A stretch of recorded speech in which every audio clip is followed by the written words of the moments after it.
Subscribers, thank you so much for tuning in. Really, really happy to see you all again. Are you interested in how the lives of everyday people are remembered and recorded? Do you want to yarn with a chap who has lived a very interesting life? He's written award-winning poetry to prove it. Well, Keith Cobber Lethbridge is a humble chap. He's got an eye for the exceptional, an ear for rhythm, and a gift for rhyme.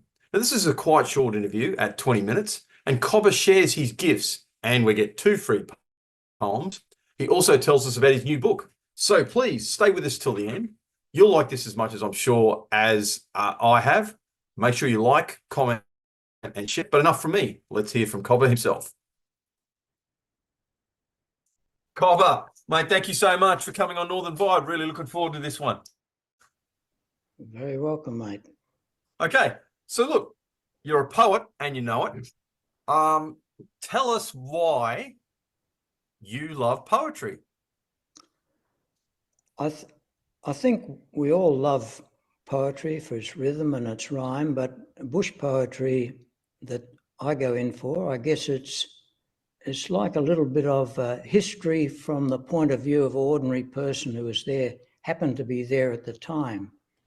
And we like to record incidents, whether they be humorous, serious or thoughtful, write them down in a way that can be recited or read with interest.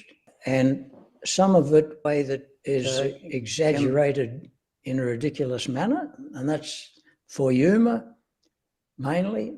But even so, you'll get an idea of the characters that were around at that time and the thoughts that were in their head and the manner in which they were living and loving and discussing. So it is history from another point of view, I'd say. I can only tell you my own point of view.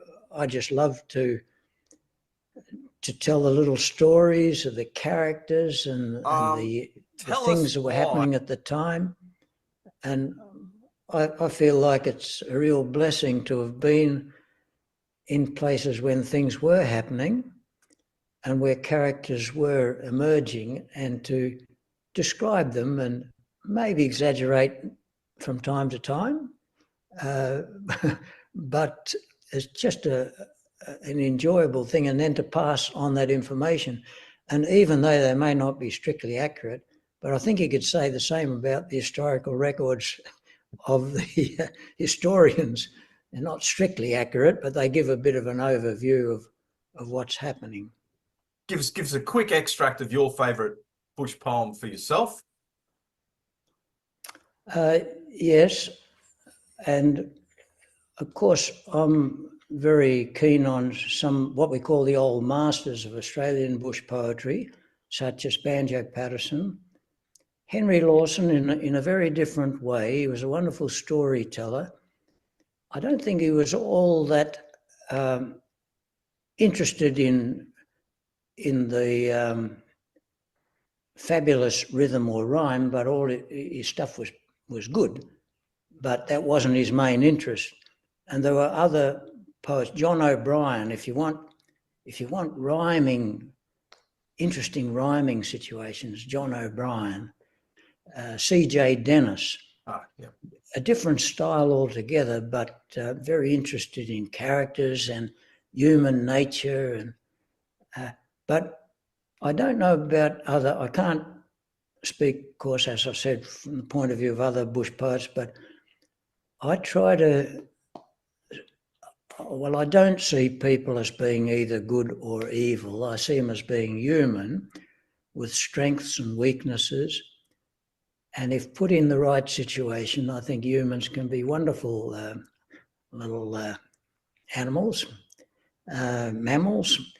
But if put in a bad situation, they can behave very badly, sometimes in a humorous way and in other ways as well. But I don't think you'll find in any of my poems any reference to people who were just bad people because they were bad people.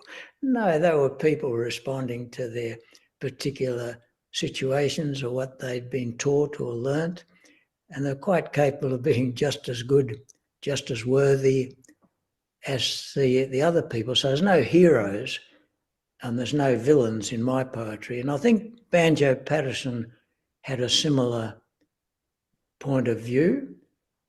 Not so much Henry Lawson. I think he saw some people as being a bit scoundrelous by nature and others a bit heroic by nature. And yeah, he was a wonderful storyteller and I admire him greatly. I don't necessarily agree with all his points of view. So yeah, I just, to mention a little bit about Australian bush poetry, they've got around to defining it now. I think they've done this many times before, and off the top of my head, I think they're looking for rhythm, they're looking for rhyme, and they're looking for something about Australia, something that would, yes, that's Australia, whether it be a city or a country or a farm.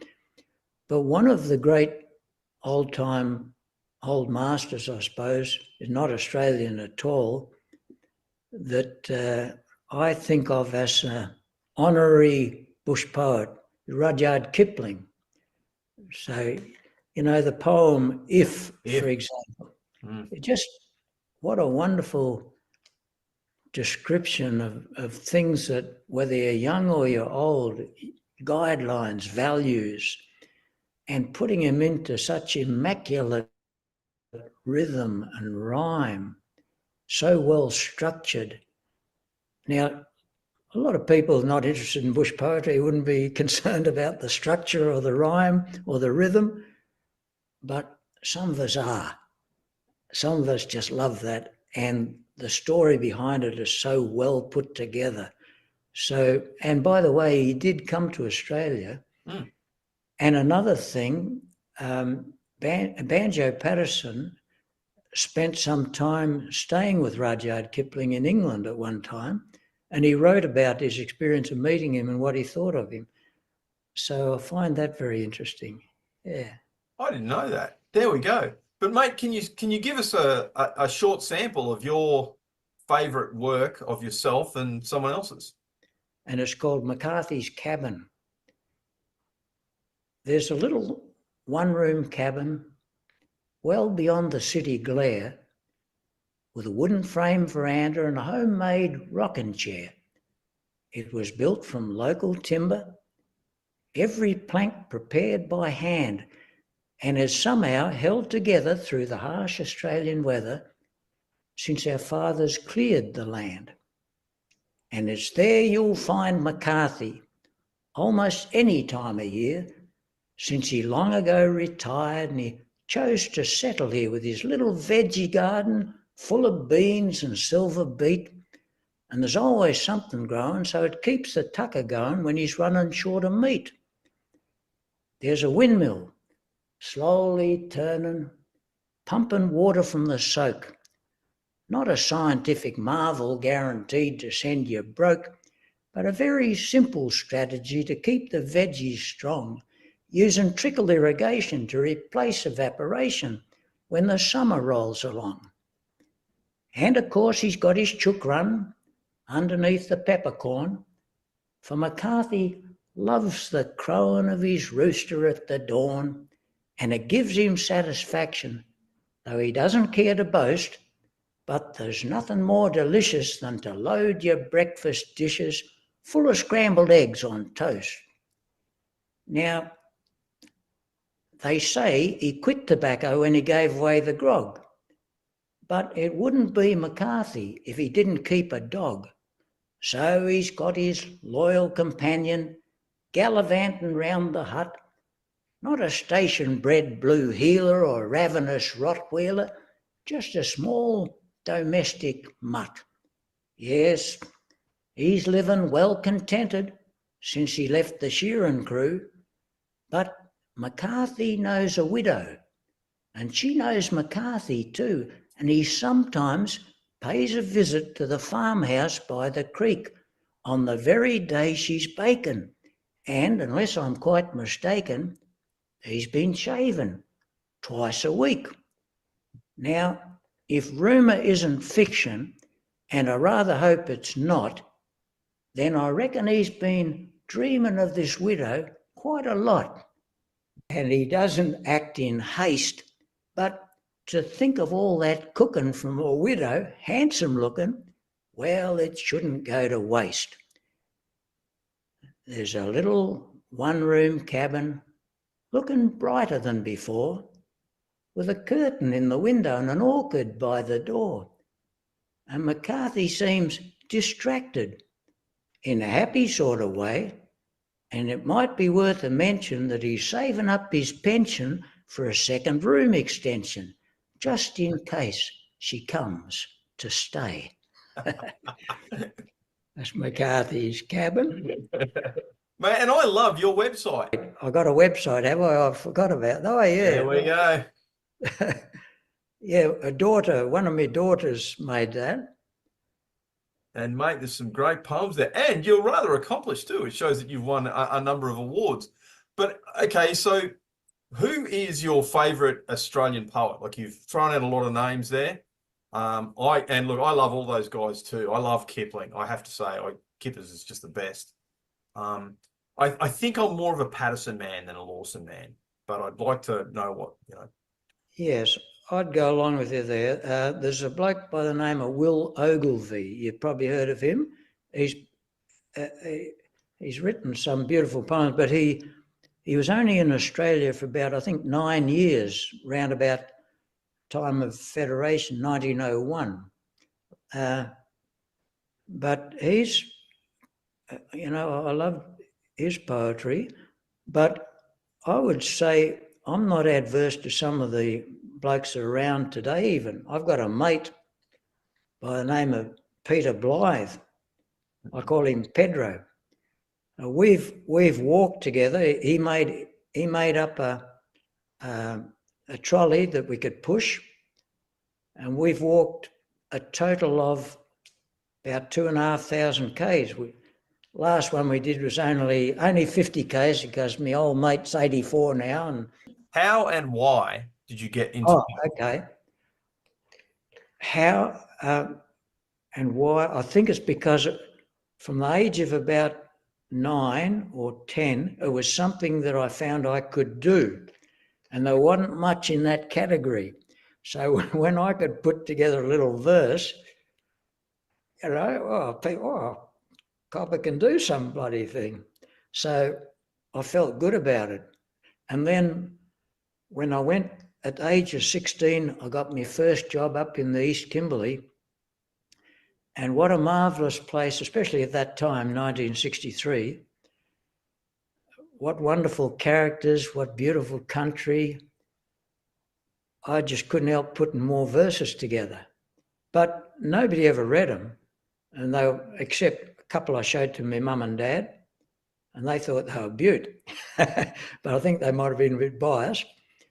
But it was only years later when a bloke by the name of Rusty Christensen started up WA Bush Poets Society or whatever in WA, that some of us got together and we dug out these old poems that we'd written and stored away, and we started reciting them to each other.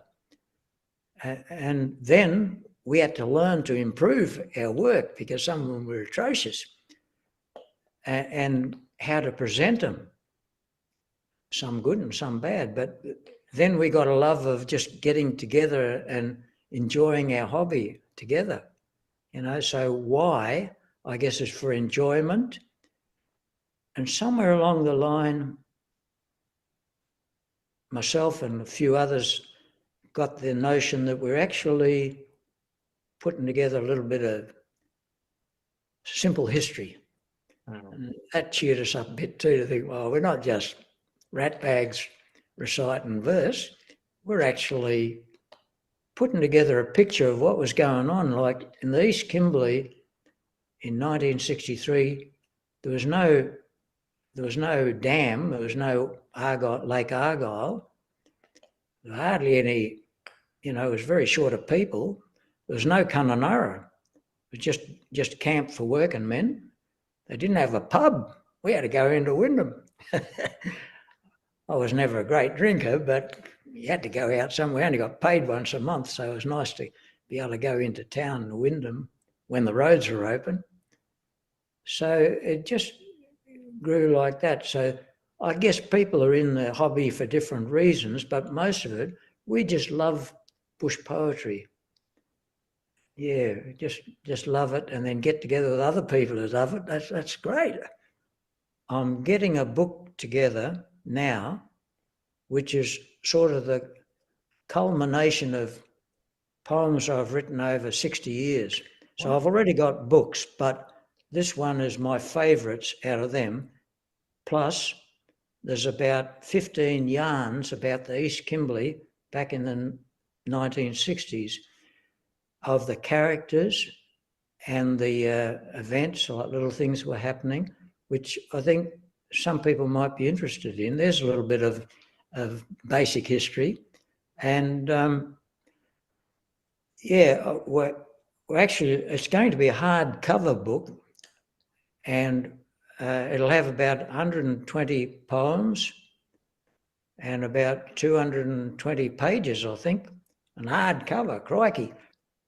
I was going to tell you that the poem that has been most requested out of mine is called The Old Wungundi Hall. And it's just a little story about a hall that I called into when I was working out that way, and there was an old piano there.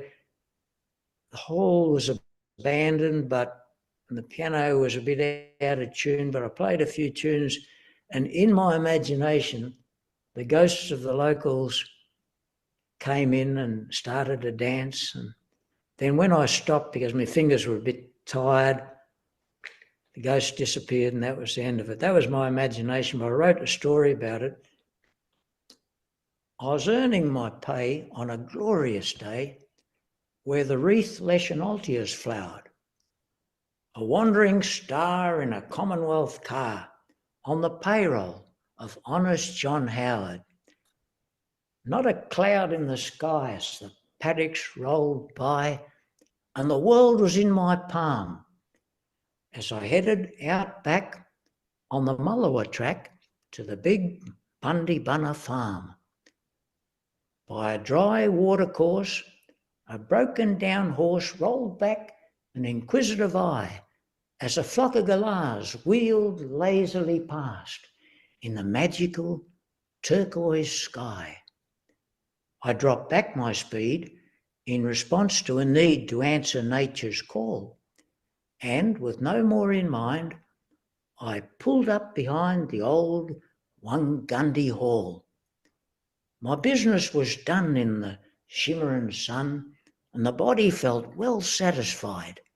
Then, as I was hoping, the back door was open, so I went for a gander inside. It was one of those halls with concrete brick walls, not fancy, just sturdy and plain, in need of repair with grey dust in the air, like a paddock parched for rain.